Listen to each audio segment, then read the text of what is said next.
The White House talking about extending these tax cuts for those under $250,000, a way to distract from the poor job numbers last Friday? No, it's a way to focus on something that we all agreed on, which is that these tax cuts for 98% of taxpaying Americans should be extended, and coming together around that rare consensus, voting yes to it, and having the president sign it into law. You know, how could it be a reaction to something that happened a few days ago when it's been the president's position all along that these tax cuts should be extended for middle-class Americans? On that very point, that it's been the president's position all along, in December 2010, when he advocated an extension of all of the Bush tax cuts, including those for the wealthiest of Americans, he argued that raising taxes would be a quote-unquote blow to our economy. So what's different from now from then?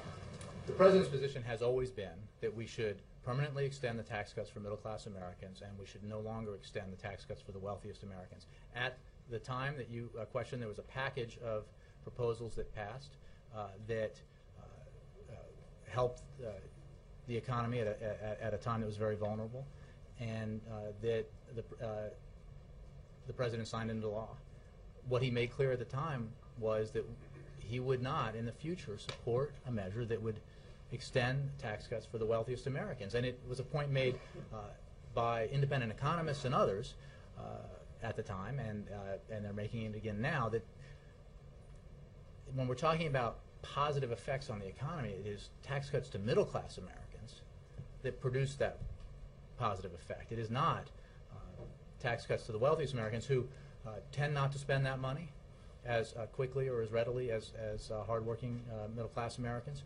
And the cost of extending those tax cuts, $65 billion, I'm talking about for the high end, $65 billion for 1 year, close to $1 trillion over 10, is prohibitive, and we cannot afford it, and it does not work as a matter of macroeconomic policy. We've seen what happened in the period from 2001 to 2008. Okay.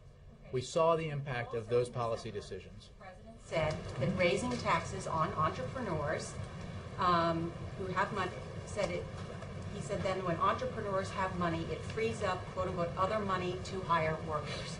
So why was the argument then that raising taxes on entrepreneurs would be bad? Well, first of all, and now it's okay. As I just made clear, the small business... In 2010, it would be a blow to the economy to raise taxes on individuals.